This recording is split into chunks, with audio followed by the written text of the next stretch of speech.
सास लाई बहू की सौतन। रात का समय होता है। पार्वती अपने कमरे में गहरी नींद में सो रही होती है। तभी दरवाजे पर जोर जोर से दरवाजा खटखटाने की आवाज आती है, जिसकी वजह से पार्वती की नींद खराब होने लगती है। ओहो, कौन है इस समय? भला ये कोई समय है घर पर आने का? पार्वती नींद में उठना बिल्कुल नहीं चाहती थी, लेकिन तभी दरवाजा फिर से पीटने की आवाज आती है, जिसकी वजह से उसे ना चाहते हुए भी दरवाजा खोलने के लिए जाना पड़ता है। हद ही हो गई, इतनी रात को मेरा ही दरवाजा पीटने के लिए मिला था। जैसे ही पार्वती दरवाजा खोलती है, दरवाजे पर उसका बेटा राहुल एक लड़की के साथ खड़ा होता है, जिसे देखकर पार्वती राहुल से कहती है, अरे राहुल, ये क्या? इतनी रात के समय तू अमेरिका से वापस लौटा है? और ये अमेरिका की गोरी मैडम तेरे साथ क्या कर रही है? कहीं ये अपना घर छोड़कर तेरे साथ भागकर तो नहीं आ गई? अरे नहीं नहीं, जेनी मेरे साथ भागकर नहीं आई, मैं ही उसे भगा कर लाया हूँ। हे भगवान, ये क्या कह रहा है तू? राहुल, ये तो एक अंग्रेज है, तू इसे भगा कर कैसे ला सकता है? अरे माँ, जेनी मेरा सच्चा प्यार है, मैं इसे बहुत प्यार करता हूँ, इसलिए हम दोनों अमेरिका से भागकर यहाँ आ गए हैं। मैं इसे वहां से भगा कर लाया हूँ और मैंने इससे शादी भी कर ली। हे भगवान, क्या मैंने तुझे ये सब करने के लिए अमेरिका भेजा था? अरे बेटा, मैंने तो तुझे पढ़ाई करने के लिए अमेरिका भेजा था, ना कि अमेरिका की गोरी भगाने के लिए। राहुल जेनी को लेकर घर में चला आता है। तभी पार्वती कहती है, अरे राहुल, ये गोरी मेरी बहू नहीं बन सकती। अरे मैं इसे क्या कहूँगी, इसे तो हिंदी भी नहीं आती। सासू माँ, मेरे को हिंदी आता है, प्रणाम सासू माँ। देखा ना आपने, संस्कार तो इसमें मैंने कूट कूट कर भरे हैं। अरे आप चिंता मत करो, ये आपकी सभी बातों को समझेगी। मैंने थोड़ी बहुत हिंदी से समझा दी है। चलो जेनी, तुम्हें अपना कमरा दिखाता हूँ। Okay darling, bye bye. Mom, good night. Rahul Jenny को अपने साथ ले जाता है। वहीं दूसरी तरफ बेचारी पार्वती सोफे पर बैठी हुई अपने मन में सोचने लगती है, हे भगवान, अब मेरा क्या होगा? मैं तो एक सुशील और संस्कारी बहू चाहती थी, लेकिन इस अंग्रेजन ने तो मेरे घर पर आकर तुरंत काबू कर लिया है। और देखो तो सही, मेरा बेटा इतना मजनू हो गया है कि सीधा उसे अपने कमरे में ले गया। मुझे ही कुछ करना होगा। अगले दिन जैसे ही सवेरा होता है, पार्वती रसोई में नाश्ता बना रही होती है। तभी जेनी वहां पहुंच जाती है और पार्वती से कहती है, good morning mom, what are you doing? अरे रे, ये सुबह सुबह मेरे ऊपर अंग्रेजी झाड़ने आ गई। अरे मेरी माँ, चली जा यहाँ से, मुझे आराम से नाश्ता तो बनाने दे। If you agree, so I can make breakfast for you. Jenny की अंग्रेजी सुनकर पार्वती को कुछ भी समझ नहीं आता, जिसके बाद वो अपने बेटे राहुल को चिल्लाकर बुलाती है, राहुल, राहुल, कहाँ है तू? जल्दी आ। अरे इस अंग्रेजन मैडम को देख, मुझसे क्या कहे जा रही है।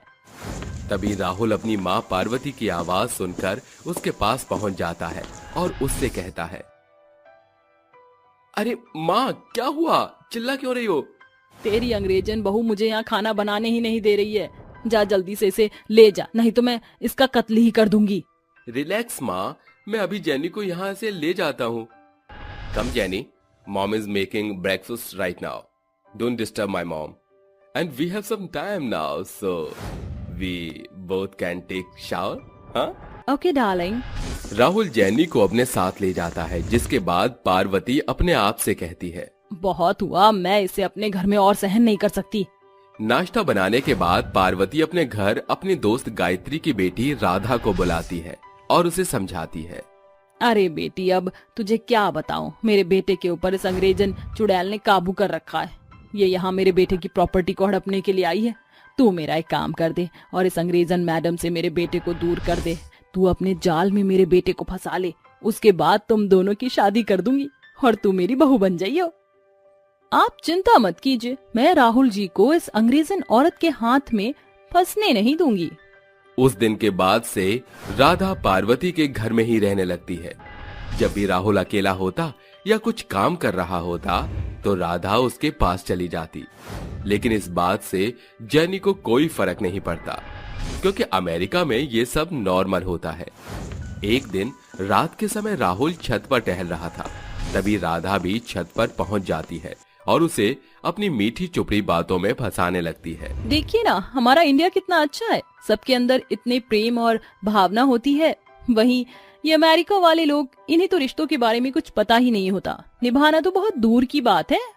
राहुल बड़े ही ध्यान से राधा की बातें सुनने लगता है। धीरे धीरे राधा जैनी के बारे में राहुल को पूरी तरह भड़का देती है और कई बार गलती खुद करके जैनी के ऊपर डाल देती है। धीरे धीरे राहुल को जैनी बहुत बुरी लगने लगती है, जिसकी वजह से उन दोनों के बीच लड़ाइयां शुरू हो जाती हैं। वहीं दूसरी तरफ एक दिन राधा राहुल को कॉफी में नशे की दवाई मिलाकर पिला देती है, जिसकी वजह से राहुल नशे में हो जाता है। जिसका फायदा उठाकर राधा उसे प्रॉपर्टी के पेपर साइन करवाने की कोशिश करती है। ये कुछ डॉक्यूमेंट हैं गरीब संस्था के लिए, गरीब लोगों की मदद करेंगे तो वो हमें दुआएं देंगे, आप इन पर साइन कर दीजिए राहुल जी। राहुल की आंखें पूरी तरह खुल नहीं पाती, जिसकी वजह से वो ठीक से पेपर पढ़ नहीं पाता। राहुल साइन करने ही वाला था कि इतने में वहां जैनी पहुंच जाती है और राहुल के हाथों से उन पेपर्स को छीनकर पढ़ने लगती है। Oh my God, it's not a donation paper. This is our property paper. जैनी तुरंत उन पेपर्स को ले जाती है और राहुल के लिए एक नींबू पानी बनाकर लाती है ताकि उसका नशा उतर सके। जैसे ही राहुल नींबू पानी पीता है, उसे थोड़ा सा होश आने लगता है, जिसके बाद वो उन पेपर्स को पढ़ता है। तभी वो अपनी माँ पार्वती को बुलाता है और राधा की सारी सच्चाई उसे बताता है, जिसे सुनने के बाद पार्वती रोने लगती है और अपने बेटे से कहती है, मुझे माफ कर दे बेटा, मैं इस अंग्रेजन बहू को अपने घर से भगाने के चक्कर में इस राधा की बच्ची को यहाँ लेकर आई थी। मुझे नहीं पता था कि ये इतनी चालाक निकलेगी, लेकिन मुझे अपनी अंग्रेजन बहू पर बहुत गर्व है। इसने आज हमें इतनी बड़ी मुसीबत से बचा लिया। अगर आज ये ना होती तो हम तो बेघर ही हो जाते। तभी जैनी वहाँ पुलिस बुला लेती है और पुलिस राधा को गिरफ्तार कर ले जाती है। ये सब देखकर पार्वती जैनी को गले से लगा लेती है। उस दिन के बाद से पार्वती जैनी को अपनी बहू मान लेती है और उसके साथ खुशी खुशी रहने लगती है। प्रतापगढ़ गांव में रहने वाली सितारा देवी के 5 बेटे थे, जिनके ब्याह से वह 5 बहुओं की सास बनी। उसके 5 बेटे शहर में नौकरी करते थे। वहीं जहां उसकी 2 बहुएं तान्या और तारा बेहद अमीर घर से ताल्लुक रखती थीं, वहीं बिंदिया, बेला और आरोही बेहद गरीब घर की बेटियां थीं, जिस कारण तान्या और तारा बेचारी तीनों बहुओं को नीचा दिखाने का एक मौका नहीं छोड़ती थी। समय गुजरता है। एक शाम सितारा देवी हॉल में बैठी थी। उसकी तीनों बहुएं भी उसके पास बैठी बातें कर रही थी, जिसे देखकर तान्या और तारा कहती हैं, जब देखो ये तीनों तितलियां सासू माँ के इर्द गिर्द मंडराती रहती हैं। जेठानी जी, ये तीनों इसलिए सासू माँ से सटी रहती हैं ताकि उनके दिल में जगह बनाकर सारी जमीन जायदाद खुद हड़प कर जाएं। लगता है 2 दिन के अंदर ही हमारी गरीब गवार देवरानी ये भूल गई कि ये कहाँ से आई हैं। चलो जरा इन भूली भटकी देवरानियों को इनकी जगह तो दिखाई जाए। ऐसा कहते हुए अमीर घमंडी बहुएं वहाँ आकर अपनी रईसी का बखान करना शुरू करती हैं। माँ जी, डैडी ने फोन किया था कि कल दिवाली है ना, तो उन्होंने मेरे ससुराल भेजने के लिए लाखों की शॉपिंग की है। वैसे तुम तीनों के घर से दिवाली पर क्या आ रहा है? अरे भाभी, आप तो भले तौर से जानती हैं कि हमारी तीनों देवरानियां बड़े गरीब घर से हैं। ये तो इनकी बुलंद किस्मत है जो ये नंगू तेली से राजा भोज भोग रही हैं। और रही बात दिवाली पर इनके घर से कुछ आने की, तो ये तो भूल ही जाइए। दोनों बहुओं को ऐसे मुस्कुराता देखकर उनकी सास सितारा बीच में बोलती है, अरे मेरी अमीर बहुओं, तुम्हारी देवरानी से लेकर घर के दीवार और खिड़की भी जानते हैं कि तुम बड़े बाप की बेटी हो, तो रोज रोज इस बात को याद दिलाने की क्या जरूरत है। तुम्हारे आगे तो टाटा बिरला फेल हैं, क्यों बहू? सास के ताने बाने सुनकर न सिर्फ अमीर बहुओं की बोलती बंद होती है, बल्कि उनके चेहरे भी फीके पड़ जाते हैं और वह दोनों पांव पटकते हुए अपने कमरे में चल देती हैं। और आरोही बोलती है, सासू माँ, आपसे बड़ा सिकंदर और कोई नहीं। बहू, जब तक जोड़ का तोड़ ना दो बात नहीं बनती। ये बात मेरी अमीर बहुओं को कौन समझाए। ऐसे ही समय बीतता है। बावजूद इसके तान्या और तारा के तेवर अभी कहाँ बदलने वाले थे। एक दिन तीनों गरीब बहुएं आपस में बातचीत करती हैं। बिंदिया जी, मैं क्या सोच रही थी, सर्दियों का समय हो चला है, हम तीनों बहुएं सिलाई बुनाई में बेहद ही निपुण हैं। क्यों ना हम सासू माँ को अपने हाथों से बने स्वेटर दें। अरे ये तो बड़ी ही बेहतर सोच है, चलो फिर आज से शुरू करते हैं। तीनों बहुएं बाजार से ऊन इत्यादि खरीदकर घर लौटती हैं और 2 दिन के अंदर सुंदर सा स्वेटर बुनकर उसे सितारा को देते हुए बोलती हैं, सासू माँ, क्या बात है बहू, तुम तीनों इतना हिचकिचा क्यों रही हो? और ये तुम्हारे हाथों में क्या है बहू? माँ जी, हम तीनों ने आपके लिए ये स्वेटर बनाया है, शायद आपको पसंद आ जाए। स्वेटर देखकर तान्या और तारा जानबूझकर गरीब बहुओं के स्वेटर में नुष्क निकालती हुई खूब खिल्ली उड़ाती हैं।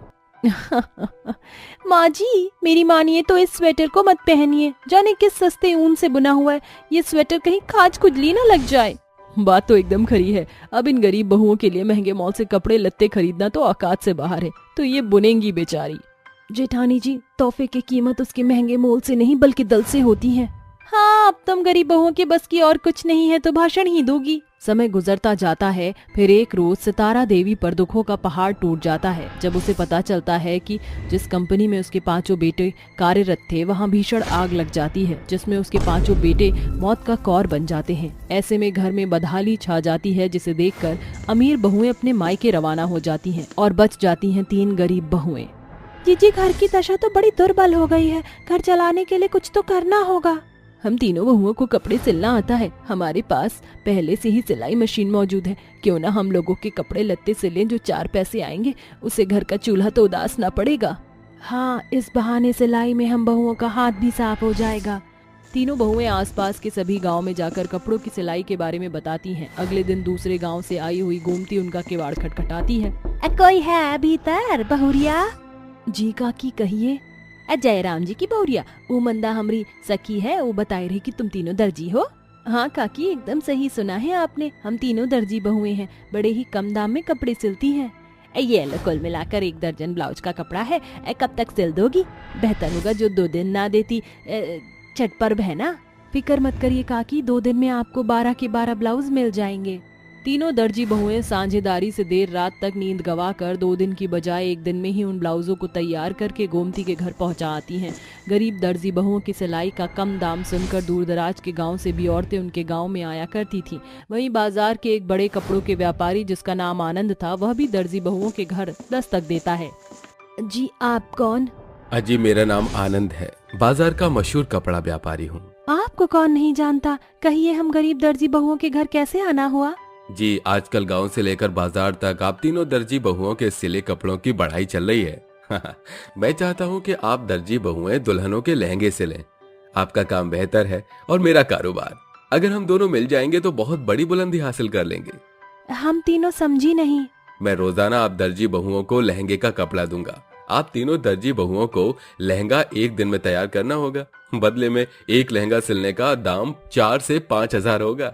ये सुनकर गरीब दर्जी बहुओं को आशा की सुनहरी किरण दिखाई देती है और वह फौरन ही हामी भर देती है और बिना थके रुके आनंद की दुकान के लिए लहंगे सिलने शुरू कर देती हैं। तीनों गरीब दर्जी बहुएं शुरू में तो एक एक लहंगा बनाती थी, लेकिन देखते ही देखते वह तीनों दर्जी बहुएं एक दिन में कई लहंगे बनाने लगी और हर जगह उनकी सिलाई के चर्चे होने लगे। उस रोज के बाद से गरीब दर्जी बहुओं को फिर कभी पीछे पलट कर नहीं देखना पड़ता। अब उनकी सास भी सदमे से बाहर आ चुकी थी। माँ जी, आप ठीक हो गई, भगवान का लाख लाख शुक्र है। माँ जी, आप नहीं जानती कि आपको अपने पैरों पर खड़ा देखकर हमें कितनी खुशी हो रही है। आपको इतने दिनों से सदमे में देखकर हमारा क्या हाल हो रहा था। जब तक मेरी दर्जी बहुएं मेरे साथ हैं, मेरा दम कैसे निकल सकता है। आज के दौर में तो सगे संबंधी भी साथ छोड़ जाते हैं, मगर मेरी बहुएं बुरे दौर में साथ बनी रही। सितारा ऐसे कही रही थी कि अचानक तालियों की गड़गड़ाहट उसके कान में आती है। जैसे ही वह पीछे पलटती हैं तो अपनी अमीर 2 बहुओं को सामने खड़ा पाती हैं। तारा, मस्त मेलोड्रामा था ना? तुम दोनों किस हक से यहाँ आई हो? माँ जी, आप शायद भूल रही हैं कि हम इस घर की बहुएं हैं और हम आपसे रिश्ते नाते जोड़ने नहीं आए। हम दोनों बहुएं अपने पति के हिस्से का बंटवारा चाहती हैं। जेठानी जी, आपका दिमाग तो ठीक है, ये घर सासू माँ ने प्यार से संजोया है, इसका बंटवारा क्यों? अरे ओ गरीब गवार दर्जी, ये साझेदारी का पाठ किसी और को पढ़ाना, समझी? ठीक है जेठानी जी, ये बंटवारा होगा, बस एक सवाल का जवाब दीजिए। जो आप सासू माँ के साथ कर रही हैं, अगर यही बर्ताव और बंटवारा आपके भाई की बीवी आपके माँ बाबूजी से मांगे तो कैसा लगेगा? यह सुनकर दोनों बहुओं का चेहरा पीला पड़ जाता है और वो बेहद शर्मसार होती हैं। उनकी आंखों से पछतावे के आंसू बरस जाते हैं। माँ जी, मुझे माफ कर दीजिए। हाँ माँ जी, हम आपकी बहू कहलाने के लायक नहीं, क्योंकि ठाट बाट से जीने के लिए हम बुरे दौर में इस घर द्वार को छोड़ गए थे। चुप हो जाओ, मैंने तुम्हें माफ किया बहुआ, परिवार में छोटी मोटी खटपट होती है। आखिरकार 3 गरीब दर्जी बहुएं अपनी अमीर जेठानी को बदल ही देती हैं। आज 5 बहुएं अपनी सास के साथ सम्मति से रह रही हैं, जो केवल गरीब दर्जी बहुओं की बदौलत है। रात का समय होता है। गांव के सभी लोग आराम से अपने अपने घरों में सो रहे होते हैं। इतने रात के सन्नाटे में एक बहुत ही भयानक चुड़ैल गांव में प्रकट होती है और सीधा एक घर में जाकर रुकती है। बेटा, कहाँ हो तुम बेटा? देखो, मैं आ गई। चुड़ैल की आवाज सुनते ही घर में से एक किशन नाम का लड़का निकल कर आता है। माँ, शुक्र है आप आ गई, मैं आपको ही याद कर रहा था। चलिए अंदर आइए। चुड़ैल अपने बेटे के साथ घर में अंदर चली जाती है, जिसके बाद वो अपने बेटे के लिए खाना बनाती है और खाना बनाकर उसे अपने हाथों से खिलाती है। बेटा चलो, अब तुम्हारी पढ़ाई का समय हो गया है। तुम्हें पता है ना, तुम्हें पढ़ लिख कर क्या बनना है? हाँ माँ, आप चिंता मत करो, मैं आपका सपना जरूर पूरा करूँगा और एक पुलिस ऑफिसर बनकर दिखाऊंगा। शाबाश बेटा, अब चाहे कुछ भी हो जाए, तुम्हें सारा ध्यान अपना पढ़ाई में लगाना है और पढ़ाई लिखाई करके तुम्हें पुलिस ऑफिसर बनना है। मैं जानता हूँ माँ, आपके ऊपर क्या बीती है। आप मुझ पर भरोसा रखो। पुलिस ऑफिसर बनने के बाद मैं आपके कातिलों से चुन चुन कर बदला लूंगा। किसी को नहीं छोड़ूंगा मैं।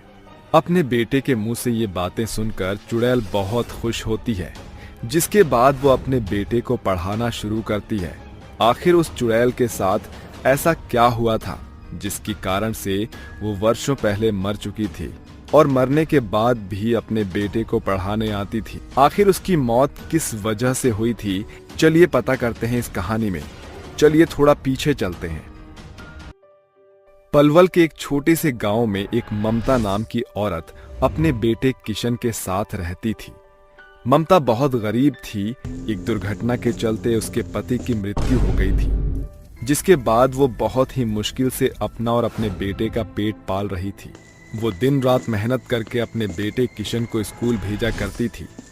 एक दिन वो अपने बेटे किशन से कहती है, देखो बेटा, इस दुनिया में गंवार लोगों की कोई इज्जत नहीं है और ना ही लोग उन्हें समझते हैं, और मैं चाहती हूँ कि तुम पढ़ लिख कर एक बहुत बड़े आदमी बनो। कुछ अच्छा करो ताकि जो गरीबी के दिन मैं देख रही हूँ तुम ना देख सको। माँ, मैं बड़ा आदमी बनकर जरूर दिखाऊंगा आपको। आपकी सभी इच्छाएं मैं पूरी करूंगा। लेकिन माँ, मैं आज एक बात जानना चाहता हूँ। आखिर मेरे पिताजी को क्या हुआ था माँ? वो कौन थे? आज तक मैंने उनकी तस्वीर भी नहीं देखी है। आखिर वो कहाँ हैं और वो आज हमारे साथ क्यों नहीं है माँ? किशन का ये सवाल बेचारी ममता को हिला कर रख देता है।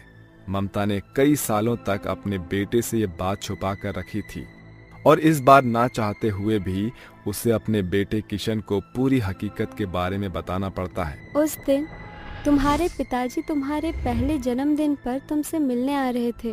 तब रास्ते में उनके कुछ दुश्मन ने उन्हें घेर लिया था। उन्होंने कई गलत काम करने वालों को सजा दिलवाई थी। लेकिन पिताजी के दुश्मन क्यों थे और क्यों लोग उन्हें मारना चाहते थे माँ? क्योंकि तुम्हारे पिताजी एक पुलिस ऑफिसर थे। उन्होंने कई गुंडे मवालियों से शहर को आजाद किया था, जिसके चलते गुंडों ने उनसे दुश्मनी मोड़ ले ली थी। तुम्हारे पिताजी बहुत अच्छे इंसान थे और अच्छे लोगों को ये दुनिया पसंद नहीं करती, इसलिए लोगों ने उन्हें मार दिया। ये सुनते ही किशन रोने लगता है, जिसके बाद वो रोते हुए अपनी माँ से कहता है, माँ, क्या सच में मेरे पिताजी इतने महान थे? हाँ बेटा, तुम्हारे पिताजी बहुत अच्छे थे और वो तुम्हें पुलिस ऑफिसर बनाना चाहते थे। बेटा, वो तुमसे बहुत प्यार करते थे। मैं वादा करता हूँ माँ, मैं पुलिस ऑफिसर बनकर पिताजी का सपना और आपका सपना जरूर पूरा करूंगा माँ। उस दिन के बाद किशन पढ़ाई में अच्छे से ध्यान देने लगता है। एक दिन ममता उसे स्कूल से घर लेकर आ रही होती है।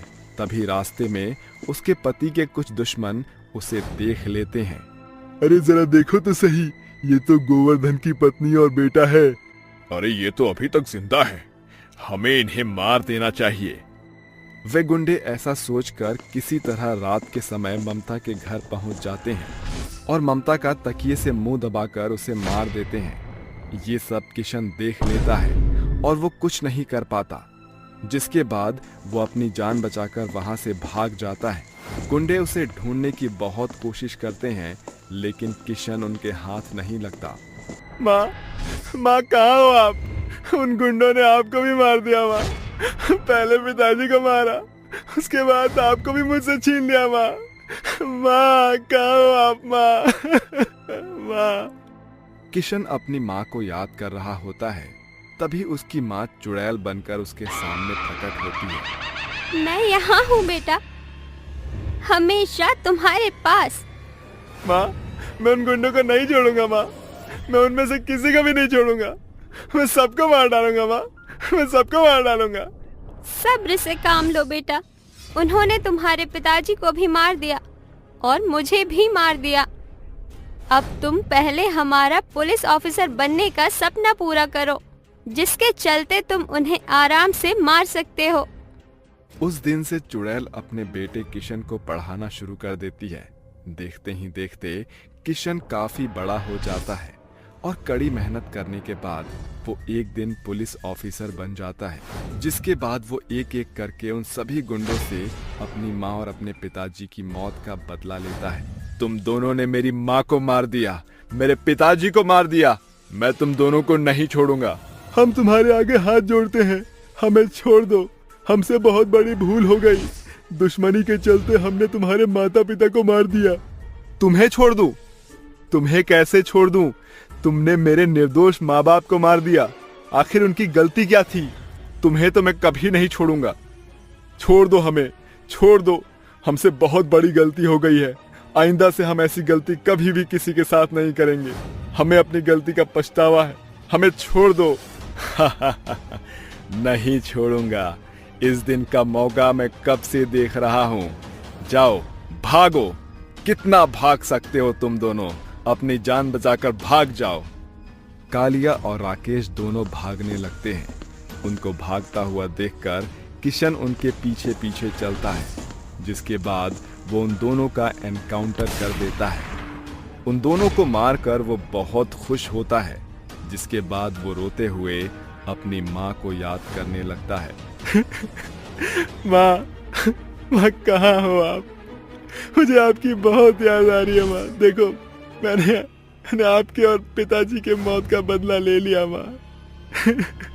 काश आप ये नजारा देखने के लिए आज यहाँ होते। तभी चुड़ैल उसके सामने प्रकट होती है और उसे कहती है, चिंता मत करो बेटा किशन, मैंने सब कुछ अपनी आंखों से देखा है। आज तुमने मेरा सपना पूरा कर दिया। आज के बाद तुम भी अपने पिताजी की तरह लोगों की मदद करना और गरीब लोगों का सहारा बनना। माँ, मैं वादा करता हूँ, मेरी तरह फिर किसी के माता पिता की मृत्यु इस तरह नहीं होगी और कोई अपने माता पिता के लिए ऐसे नहीं तड़पेगा। मैं इस शहर से सभी गलत लोगों को निकाल फेंकूंगा। उस दिन के बाद किशन एक काबिल पुलिस ऑफिसर बनता है और लोगों की सहायता करता है। जितने भी गुंडे मवाली होते हैं उन सभी को शहर से निकाल फेंकता है, जिसके बाद किशन एक प्यारी सी लड़की से शादी करके अपना घर बसा लेता है और अपनी जिंदगी में खुशी खुशी रहने लगता है।